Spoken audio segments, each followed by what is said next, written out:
Hello. It's Sophie. How are you? It's good to see you again. So, how was your study of verbs, adjectives, and adverbs with Matthew? Did you learn something new? Are you becoming an English master with better grammar skills? If so, join me. Join me to learn more about the last three parts of speech, the prepositions, conjunctions and interjections. I will be with you throughout the video. Are you ready? Let's start. Let's learn English.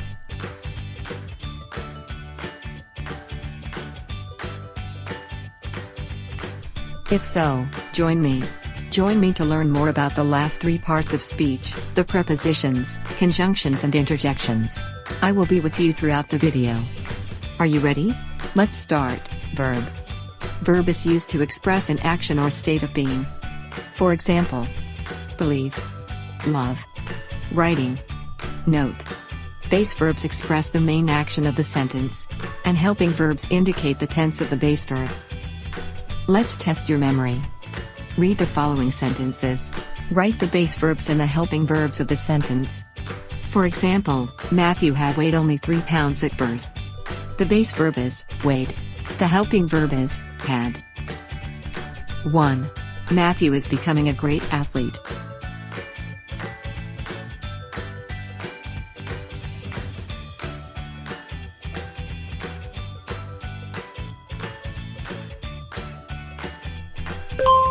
Matthew is becoming a great athlete. The word becoming is the base verb of the sentence, while the word is the helping verb of the sentence. 2. People are noticing his skill in football.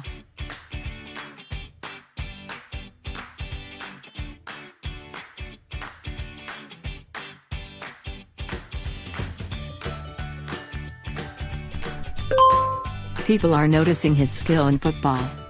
The base verb is the word noticing. The helping verb is the word are. 3. Matthew will surprise everyone.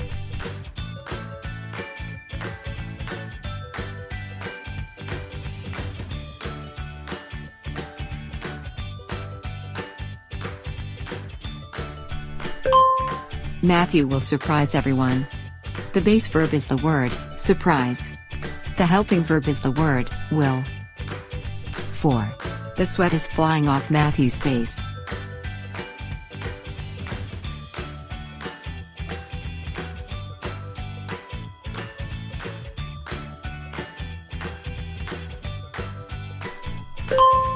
The sweat is flying off Matthew's face. The base verb is the word flying. The helping verb is the word is. 5. People in the crowd were cheering for Matthew.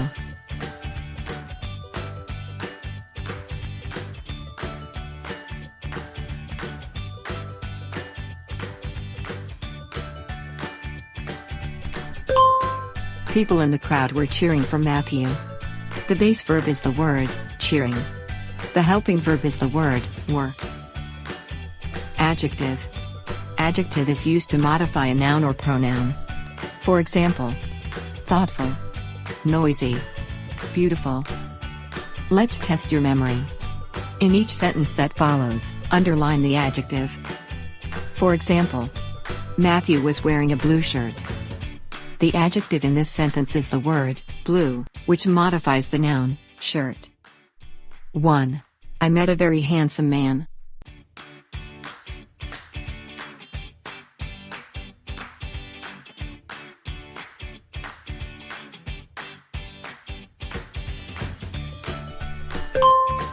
Handsome. The word handsome modifies the noun man. I met a very handsome man. 2. The rich man is known for his kindness.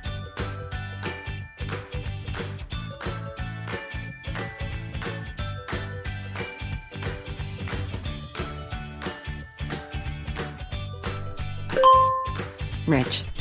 The word rich modifies the noun man. The rich man is known for his kindness. 3. Matthew wants to be a successful doctor.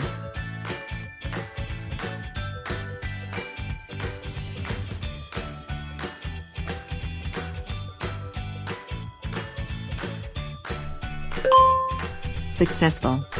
The word successful modifies the noun doctor.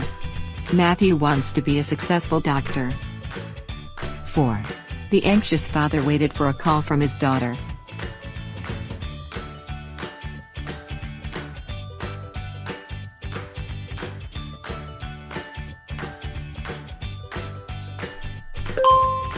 Anxious. The word anxious modifies the noun father. The anxious father waited for a call from his daughter. 5. Iron is a useful metal.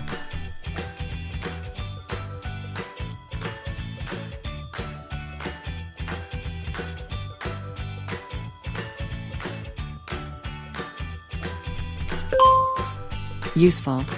The word useful modifies the noun metal. Iron is a useful metal.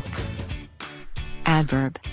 Adverb is used to modify a verb, adjective, or other adverb.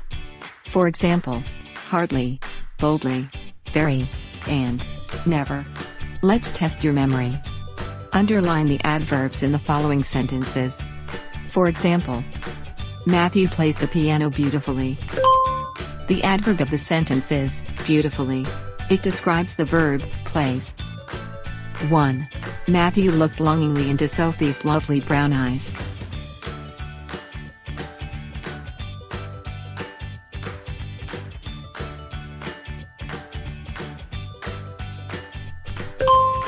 Longingly. In this sentence, the word longingly is an adverb. Matthew looked longingly into Sophie's lovely brown eyes. Longingly. 2. Sophie can run fast, but Matthew runs faster.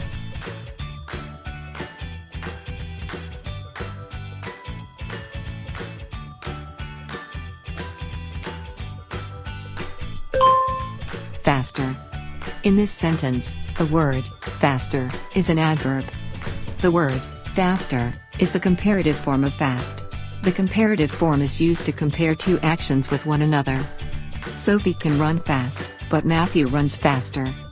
Faster. 3. I used to live near the school, but my new unit is even nearer.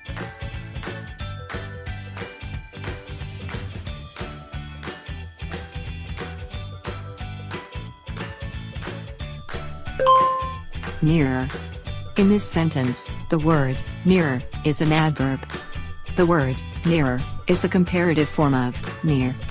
I used to live near the school, but my new unit is even nearer. Nearer. 4. Matthew sings beautifully, but Sophie sings more beautifully.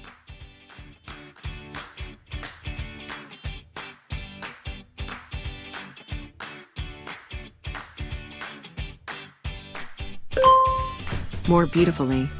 In this sentence, the phrase more beautifully is an adverb. The phrase more beautifully is the comparative form of beautifully. Matthew sings beautifully, but Sophie sings more beautifully. More beautifully. 5. He likes to drive fast.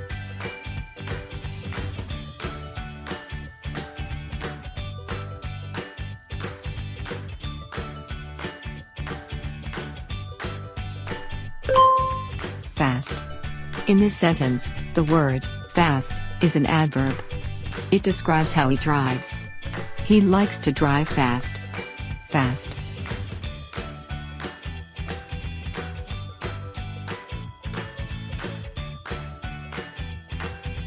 Preposition. Function. Prepositions is used to express the relationship, often in time and space, between two words in a sentence.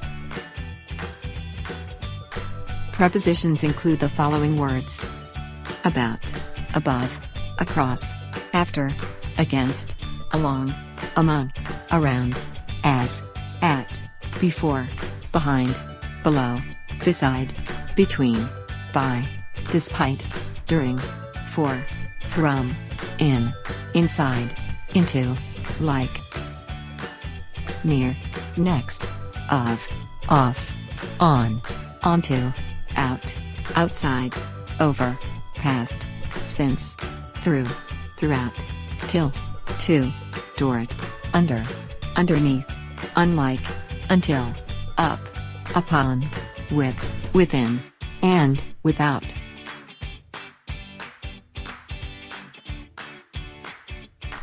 Form.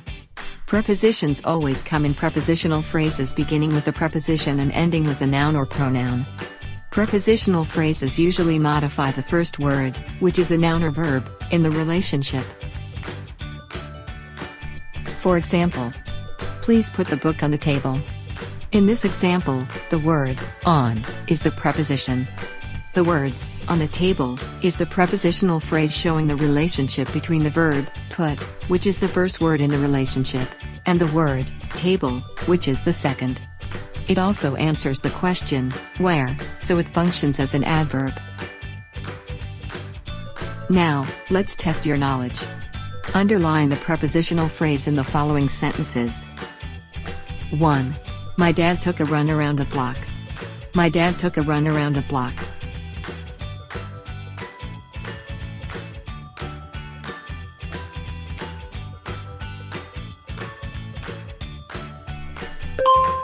Around the block. My dad took a run around the block. Around the block. 2. The boy looked behind the door for his brother who was hiding. The boy looked behind the door for his brother who was hiding.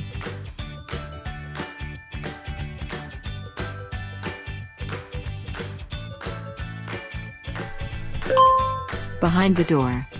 The boy looked behind the door for his brother who was hiding. Behind the door. 3. The girl tried to finish her workout at any cost. The girl tried to finish her workout at any cost.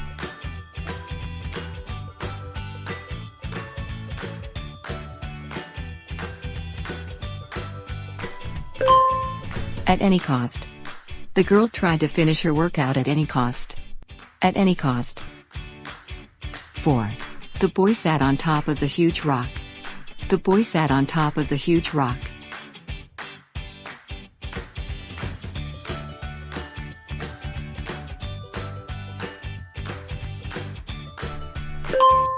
On top.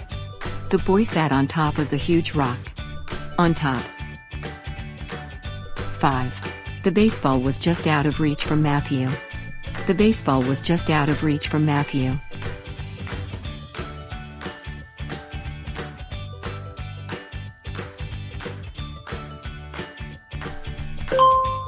Out of reach. The baseball was just out of reach from Matthew. Out of reach.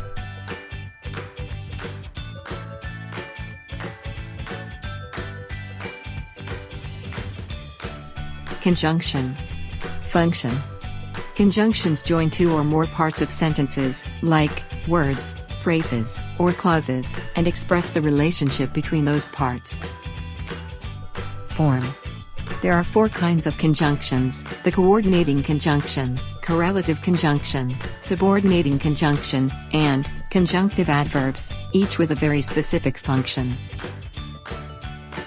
The first type of conjunction is coordinating conjunction. Coordinating conjunctions connect grammatically equivalent elements, such as words, phrases, or clauses. There are only 7 coordinating conjunctions: for, and, nor, but, or, yet, and, so. For example, we are ready and willing to go. In this example, the grammatically equivalent elements are bracketed. Ready, willing, and the coordinating conjunction used is the word and. Another example: hang your coat in the closet or on the door. The grammatically equivalent elements are in the closet and on the door, and the coordinating conjunction used is the word or. Always remember that coordinating conjunctions work with equivalent parts. They can connect two words, phrases, or independent words, phrases, or clauses, but not an independent clause and a dependent clause. The second type and form of conjunction is correlative conjunctions. Correlative conjunctions are the either, or, not only, but also, pairs. They also connect grammatically equivalent elements. Correlative conjunctions include the following: both, and, not only, but also, not, but, either, or, neither, nor, as. For example, you will either wash your clothes, or dry them and throw them away. In this sentence, the correlative conjunction used is either, or. Not only is she beautiful, but she's also smart. The correlative conjunctions used is not only, but also. The third type and form of conjunction is subordinating conjunction. Subordinating conjunctions are adverbs that introduce subordinate clauses. Subordinating conjunctions are distinct from regular adverbs because they connect subordinate clauses and independent clauses, showing the relationship between the two. For example, we'll go outside when it stops raining. The words, we'll go outside, is an independent clause. The words, when it stops raining, is a subordinate clause.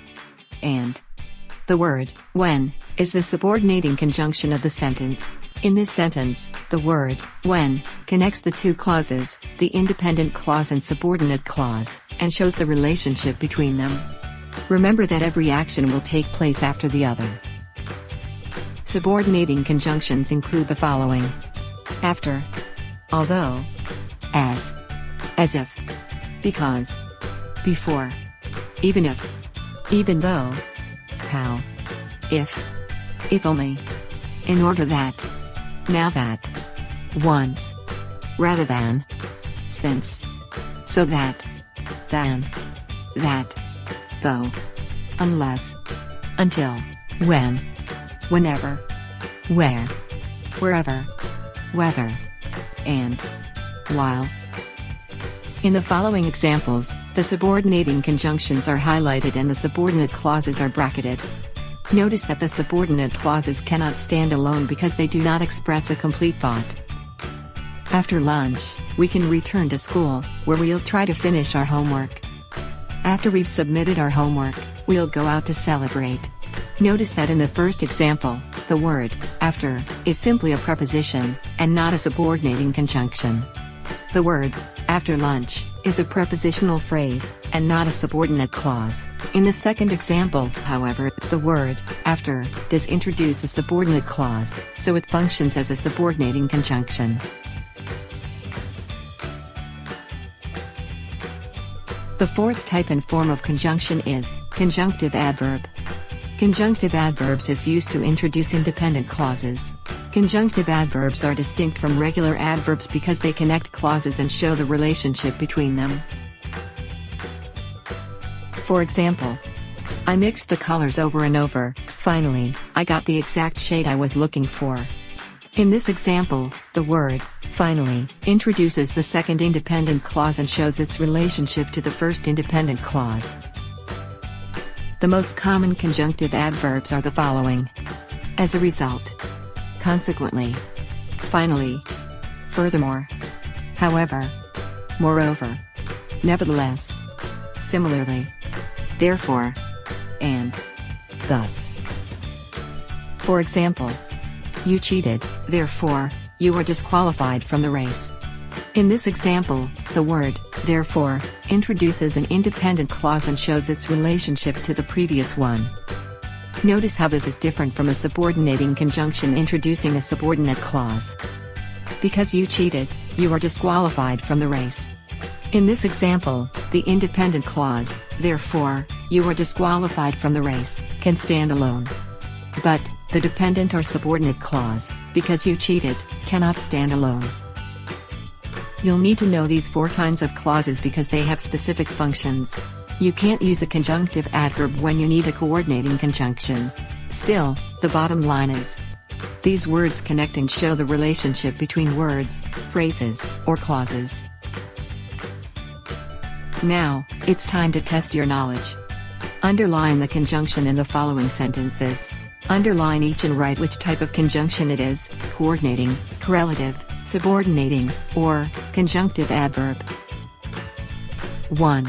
The game is tied, so it will go into overtime. The game is tied, so it will go into overtime.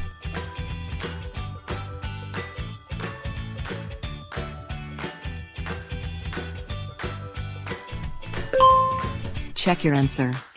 So. The word, so, is a coordinating conjunction.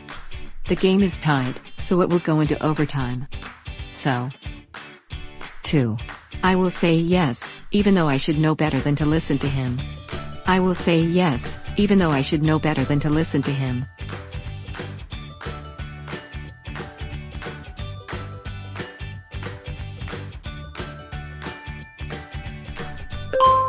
Check your answer. Even though. Even though is a subordinating conjunction introducing a subordinate clause. I will say yes, even though I should know better than to listen to him. Even though. 3. I want to believe you, but I can't. I want to believe you, but I can't.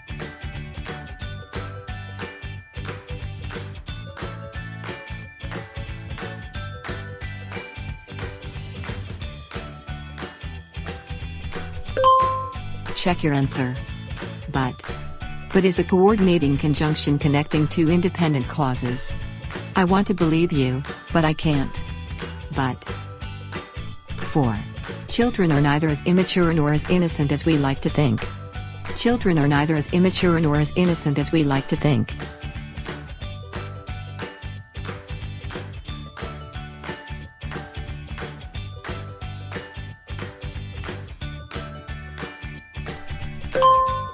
Check your answer. Neither, nor. Neither, nor, is a correlative conjunction. Children are neither as immature nor as innocent as we like to think. Neither, nor. 5. If you try to get me involved, I will leave. If you try to get me involved, I will leave.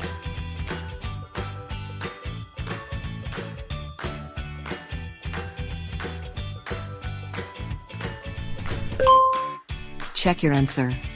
If. If, is a subordinating conjunction introducing a subordinate clause. If you try to get me involved, I will leave. If. Hey. For the last parts of speech, the interjection, see you on the next video of English Crash Course of One Step English together with Matthew. On the next video, Matthew will discuss the interjection and summarize the whole parts of speech. Matthew will also give you a chapter quiz about the 7 parts of speech. See you on the next video.